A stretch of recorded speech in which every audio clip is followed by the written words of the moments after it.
గుండ్రని కన్నులను చక్కని గుండ్రని ముఖం అంట, చక్కటి వాడంట. కానీ చనిపోయే స్థితికి వచ్చేటప్పటికి ఒళ్ళంతా ముడతలు పడిపోయింది. స్వరికి ఆగలేక చివరికి అభిషగు అనే యవ్వనస్తురాలి ఒడిలో పడుకొని ప్రాణం విడిచాడు. నీవు ఎంత అందగత్తమైనా, ఆటగాడివైనా, పాటగాడివైనా, ఎంత గొప్ప ఆస్తిపరువైనా సరే ఒకదిన మనం మరణిస్తావు. జాగ్రత్త. ఎంతకాలం నీ అందం, నీ ఐశ్వర్యం, నీ బలము, నీ ధనము, ఘనం ఎంతకాలం ఉంటుంది? నీ పేరు ప్రతిష్టలు ఎంతకాలం ఉంటాయి? అందుకనే ప్రభు ప్రేమలో మనసు చేస్తున్న పౌలు గారి వలె నీవు కూడా నీ జీవితాన్ని మార్చుకో. ఆయన పునరుద్ధాన శక్తి కొరకు ప్రార్థన చేయి. పౌలు గారు కూడా ప్రార్థన చేశాడు కనుకనే ఈ దినమున ఆయన రాసిన వాక్యమే ప్రపంచ దేశాలన్నిటికీ సవాలు విసురుతుంది.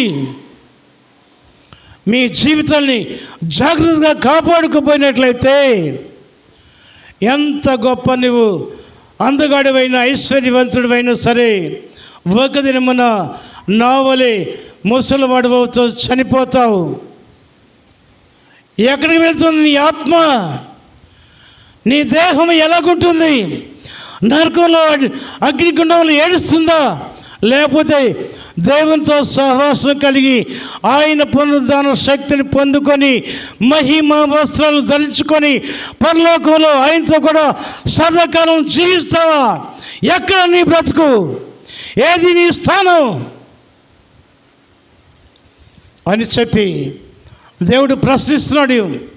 ఈ మధ్యాహ్న సమయంలో ఇప్పుడైనను నీ బ్రతుకును మార్చుకొని దేవుని బిడ్డగా జీవిస్తే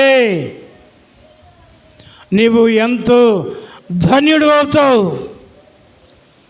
ఆయన పునరుద్ధాన శక్తితో నిన్ను కూడా లేపుతాడు. తీసుకొని వెళ్ళి 7 ఏండ్ల విందు కాలంలో అది పూర్తి అయిపోయిన తర్వాత ధవళ మహాసింహాసనపు తీర్పు జరుగుతుంది. ఒక్కొక్కరు యేసుక్రీస్తు ప్రభువును దూషించేవారుగా ఉన్నారు, ద్వేషించేవారుగా ఉన్నారు. ఆ ద్వేషించిన వాడే పౌలు గారు కూడా మొట్టమొదట అందుకని అంటున్నాడు, నేను పూర్వము దూషకుడినయ్యా, నేను దూషించా నాయనా, నన్ను క్షమించు అని చెప్పి చివరికి ఏడుస్తూ అందరికీ కూడా రాస్తూ ఉన్నాడు సంఘాలకి. ఇది మన సంఘానికి ఒక సంఘమే, గోగులమూడి సంఘమే కాదు, ప్రపంచంలో ఉన్న ఏ సంఘానికైనా ఆయన సెలవిస్తున్నాడు. నేను కూడా ఒకప్పుడు ప్రభువుని ఎరుగక దూషించా, హింసించా, సంఘాలను పాడు చేశా. చివరికి తన మహాకృపను బట్టి నన్ను రక్షించుకున్నాడు. అంటాడు ఒక మాట, ప్రధాన పాపినైన నన్ను, ఏ పాపంట? ప్రధాన పాపినైనా నన్ను కరుణించాడు. నేను చెప్తాను ఇది కూడా, నీవెంత దూషకుడివైనా, ఆయన్ని ఎంతగా దూషించినా నిన్ను ఎంతగా ఆయన క్షమిస్తాడంటే, తన పసిబిడ్డను తల్లి తన ఒళ్ళోకి తీసుకున్నట్లుగా నిన్ను కూడా తన ఒళ్ళోకి తీసుకొని నీ పాపాలన్నిటినీ క్షమిస్తాడు. అందుకని ప్రభు ప్రేమలో మనసు చేస్తున్నాం. ఈ మధ్యాహ్న కాల సమయంలో నీవు కూడా ఆయన పునరుద్ధాన శక్తిని పొందుకోవాలి. నీవు, నేను, ఇక్కడున్న మనము, అలాగనే మన బిడ్డలు, మన గ్రామ ప్రజలు, అంతేకాదు ప్రపంచంలో ఉన్న 800 కోట్ల మంది ప్రజానికం కూడా ఆయన పునరుద్ధాన శక్తిని పొందుకోవాలనే ఆయన రాకడ ఆశ చేస్తున్నాడు. ఆయన గనుక ఈ దినమున ఆయన వస్తే ఎక్కడ నీ బ్రతుకు? అందుకని ఆయన దీర్ఘ శాంతము వహిస్తున్నాడు. అందరూ అంతటా రక్షణ పొందాలని.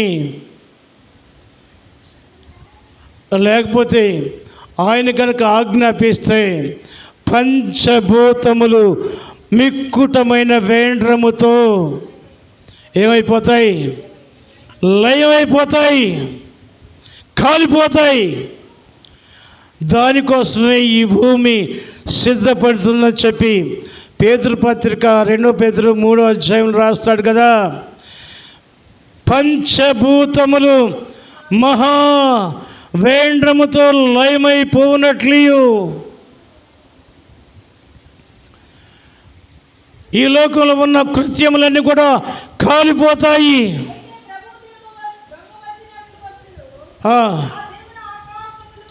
ఆ దినమున ఆకాశమును రవులుకొని